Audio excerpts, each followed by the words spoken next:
means must be as noble as the end. If the end is noble and the means is not, then there is something that is wrong. In fact, the means is more important than the end. Because means is Ishvara. Means have to be Dharma. It's in keeping with Dharma. If it is, means becomes Ishvara for you. Very critical. And therefore bringing Ishvara into my life. He used to have more desires, more ambitions. If you want to have them. Not if you want to have them. They are there. Have them. But when you want to fulfill them, make sure you conform to Dharma. Understand now? Dharmartha Kama. That is why Dharma comes first. Artha Kama pursuits. Security pursuit, pleasure pursuit, whatever it is, Dharma. And therefore, end does not justify the means. End also is Bhagavan, means also is Bhagavan. Even suppose end is only purely something, small end I want, then means is Bhagavan for the small end. Because Dharma you follow. So means is Bhagavan. End within the order of Bhagavan. Means becomes Bhagavan, means is Bhagavan. End becomes within the order of Bhagavan. Because what you have, end is only a house. Within the order of Bhagavan. A possibility. Therefore, bringing Ishvara into one life means bringing the knowledge of Ishvara into your life. Right? Knowledge in the form of order, the order of Dharma, the order of emotion, the order of health, prana, the order of life itself, the biological order and the physical order. All are governed by this order. Nothing is outside this order. Then there is one more order, the order of karma. Where there is dharma, the other side of dharma is karma. Why? Because if somebody doesn't follow dharma and then goes against dharma and then gets away with it because he has got muscle power. He robs and he has got muscle power and he gets away with it. And therefore, and that with that will it be alright? No. First we need to punish by the very crimes. Crime is punished because there is guilt and he has to deal with that. He doesn't have dharma and therefore he has knowledge of dharma enough to create guilt in him, naturally. And therefore, so this guilt and that itself is a punishment. But for the karma, there should be a result which is called a durita. That duritam is to be paid by the person. And it translates itself into karma phala. What is that? Further karma phala. Durita itself is a karma. Durita is papa. That itself becomes karma phala. That is a karma phala. And that translates itself into unpleasant situations. Centered on your body, centered around you, that it becomes unpleasant situations in this life or in the hereafter. Ada karma. So this side is dharma. Without dharma there is no karma. So dharma and karma. If you reach out and do something good, then there is karma. That is why punya is something to be earned by everyone. Grace is earned by everyone. By ishta and purta. two types of karma. And Ishta and Purta. Ishta is all prayers, we can say. Purta, all forms of prayer, rituals, Vedic rituals or smarta karmas, your daily puja, etc. You go to the temple and identify with the temple pujari. In the puja that is performed, it becomes your puja. Therefore, daily puja, nitya karma, ishta, that produces punya. All forms of prayer. Then purta karma, vapi, kupa, tadakadi, devatayatananica, anna pradhanam, aramascha, purtamitya vidhyate. Purta karma. Water harvest, kupa, public well. Tadaka is a pond for the public cattle, etc.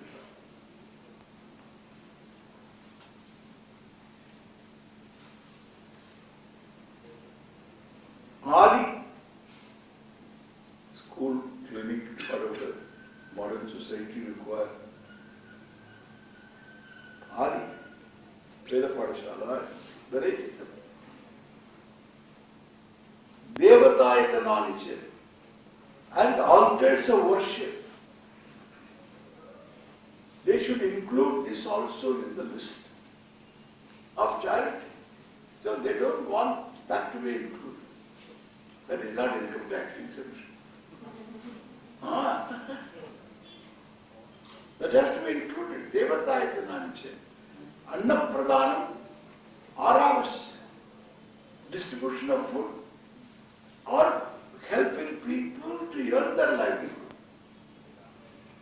That also is anna pradhanam. That's also purta karma. You can do it as purta karma. You start a factory or whatever your business, and if it's going to employ so many people, that is anna pradhanam. You should do it. I got enough, I don't want to do it. That's not correct. Anna pradhanam. Aramascha, home first. Now previously we needed homes everywhere, chowdhuries were there all over India. All over, every 6th mile you will have a chowdhury. There will be food and you can stay there, and the next day you go like this. We had all over. Nowadays you go by bus, train, therefore you don't need. Therefore you need homes. Now for old people, because family has become nuclear, therefore old age homes you require. You have got mentally challenged children, you require homes for them. Because you can't keep them, you don't have a joint family. There is no, talavat. Then talavat means you can hide somewhere. Even though weak. So talavat, something will give you. This fellow is weak, he cannot earn any money. So came to the sadhu. They will call him sadhu. And he will also get monthly something, and then he will be hidden. He's got a place. And he will have children also. So those children will be okay. This is one freak. The great-grandchildren will have some problem. So this kind of a thing, this genetic scheme. So you find all this. Nowadays you must have all this. So home farm, that kind of thing. Anna pradhanam, aramascha, purtamitya vidhyate. When you do this purta karma, you are winning grace. Iswara's grace. To avoid durita. This is called karma. Understand? One order is dharma, the other order is karma. Then the order because of which you are able to gain knowledge. This is the order of knowing. have that. Only human being is given that. You have faculty, senses, you can process the data, and you can come up with further inferential, presumptuous knowledge. It's amazing faculty. Wrong conclusions can be pointed out as wrong. Where one goes wrong, one can point out, and therefore those conclusions fall apart. That's all because of the faculty of knowing. You've got the means of knowing. That's an order. And it is common. I know or you know 1 plus 1, 2. So it is common. Knowledge is common. It is Sarvajna. Vastu Tantratva. It is not Purusha Tantra. It is not centered on your will or wish. It has nothing to do with that. It is as true as the object, Vastu Tantratva. It is Vastunishta. Ishvara Nishta. Vastu is Ishvara. Knowledge is Ishvara Nishta. The means of knowing is Ishvara Nishta. Therefore, when is the time you are away from Ishvara? The more you say Namah, the word Namah, the more you understand the word Namah, there is more Ishvara in your life. That is why we always accept. When you do something, when we always do, accept our helplessness, not suffer from it, but we are proactive. We make a prayer and go ahead. I don't sit and feel helpless. Oh, what will happen? What will happen? Or hey, you make things happen. Do what you have got to do. And then include prayer also. Therefore you build a house. You first do the Vastu Puja. Bhumi Puja. Then you begin digging. Then afterwards, when you are keeping the first, that the entrance, Nala, the threshold, the first door, that place, then also Puja. Then finally you enter into the house, Graha Pravesha, Puja. So when the karma phalam is there also, that is offered to the Lord. Before doing for the karma phalam, then also you do puja. For life is prayer. Anything you do. Even if he is a PWD engineer, he will do the same thing. He will do, in fact, he will do elaborate puja. Because he wants this bridge until retirement, by retirement at least it should last. And so he wants the PWD engineer, he also just prays before the beginning and especially after the building is over. He knows what all has gone into this. And therefore he does an elaborate puja. Even the government is secular, doesn't want anything to be done, quietly he does.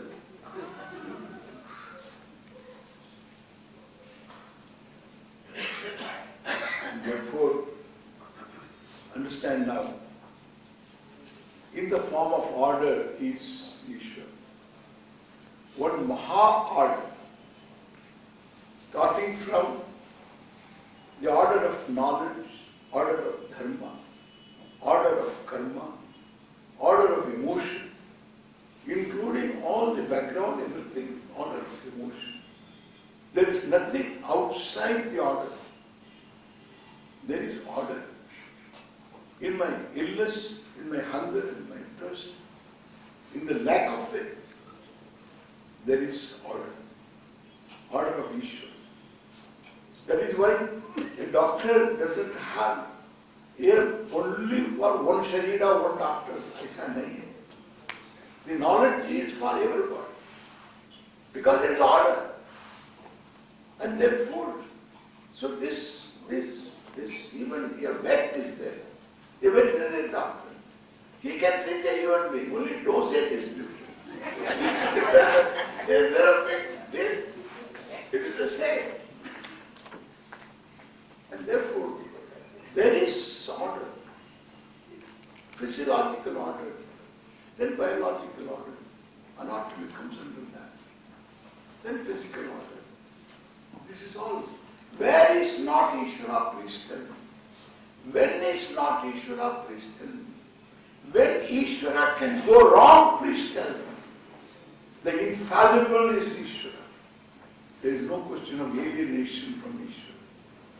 You started as a child.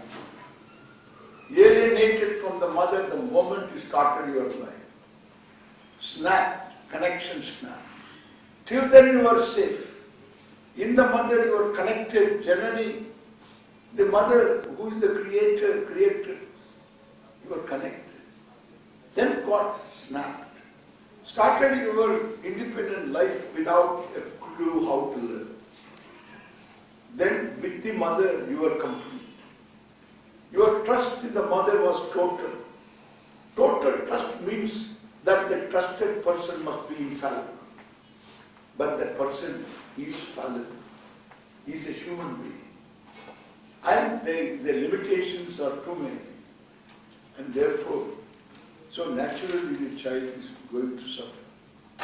Because lack of consistency in behavior patterns, in thinking, in everything. And the mother should not say that I can't do it, should not be afraid, should not be frightened, should not change moods, etc. Should be consistent. It's not possible. And therefore, even suppose there is a solid home, still the limitation of a human being will always be there. And therefore, so the child is going to have panic. Then you search for the infallible. The mother was infallible, that's why you could trust totally. You have to trust. Then you discover the fallibility. The trust is violated. Then afterwards you search for the infallible. The infallible is only Ishvara. And the order of Ishvara. In the order of Ishvara there is infallible. It's not that Ishvara is infallible. I don't like that sentence. Ishvara is infallible is a conclusion. The infallible is Ishvara is discovery. The infallible order, being order is infallible. And that is Ishvara. There is no question of Ishvara failing. It is order. Even though my experiences are unpleasant, they are included in the order. The unpleasant experiences are included in the order. The more I see the order, the unpleasantness loses its sting, its virulence. It is managed because of the big picture. The big picture is only picture that is. Therefore, it is this vision that is behind our culture, religion, Vedas. It should be, it's exactly what every religion should promote. Then the cultural differences will be very enriching. The whole thing becomes a mosaic of various colorful forms of music, dance, culture, costumes, food and whatnot. But the basic understanding is not open to any kind of contention because it is centered on what is, and what is Therefore, bringing Iswara into life implies I am always connected. Whenever you feel disconnected, which is a feeling, that is what the child felt, unconnected, because there was no connection, there was no understanding. And therefore, when a child is not understood, it feels it is not understood by the parents. Especially when it is punished, when it doesn't deserve. The child immediately feels I am not understood. It's alienated. This alienation is a permanent thing always. And therefore, when the sense of alienation comes, you close your eyes, bring in Ishvara in the form of order. So this sense of alienation also is there because it is all right to have that within the order of Ishvara. It's definitely the child's feeling. There's alienation feeling in the child's feeling, not adult feeling. Adult is never alienated. Adult deals with pain. The sense of alienation is always there. If adult feels that other person understands, he doesn't understand, it's okay. You understand that. You can handle that. The sense of alienation and pain involved in it, and then that is pure child. You must know that it is proper. There's nothing wrong to feel alienated, and to say proper, you have to understand the order that is issue. Then only you can say proper. Once you say Ishvara, all knowledge, conscious being, order, you are bringing Ishvara into your life. Fear. Every day there is fear. Fear of death is there. Fear of loss is there. Fear of one thing or the other. Fear of losing the job. Fear of losing a relationship. These are all various causes for fear. But fear is always there. You don't welcome death. If there is a fear of death, you don't welcome death. Death will come when it comes, only once it comes, it's okay. You are not there to welcome it also. But the fear, only the fear, I welcome the fear. One has to say that. In fact, one has to say, openly, orally, say, I welcome the fear. I am not afraid of fear. Can you tell me that? I welcome the fear. I am not afraid of fear. You want to say you are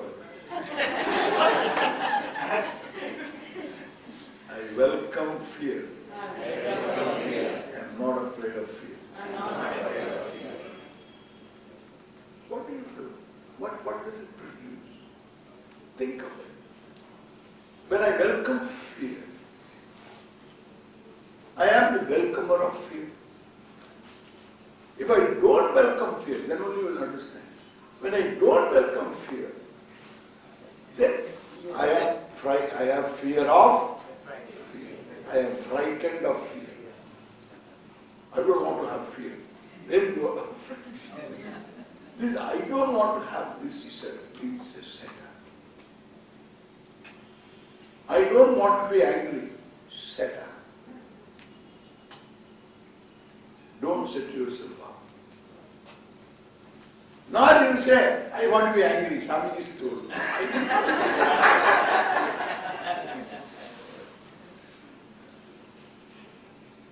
When anger comes, welcome it. Don't victimize anybody. That you have to know. Bringing Ishvara into life is accept the other person also.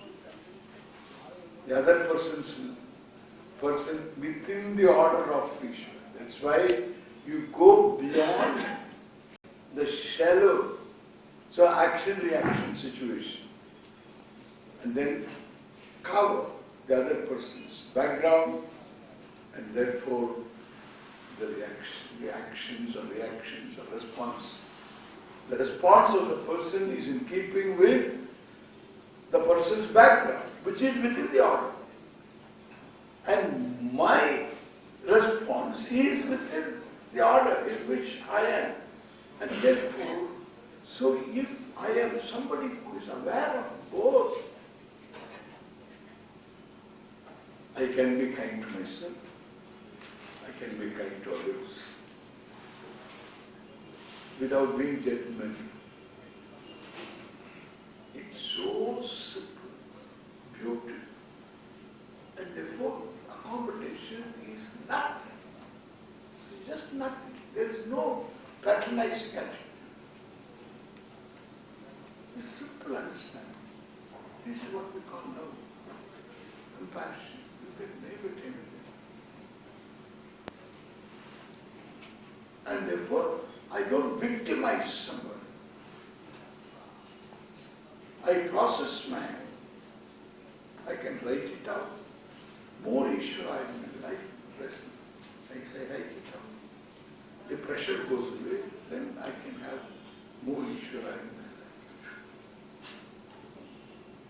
In fact, you fear is welcome. You welcome fear, you are the welcomer of fear. If you don't welcome, you have fear of fear, and you have fear of fear of fear, you have fear of fear of fear.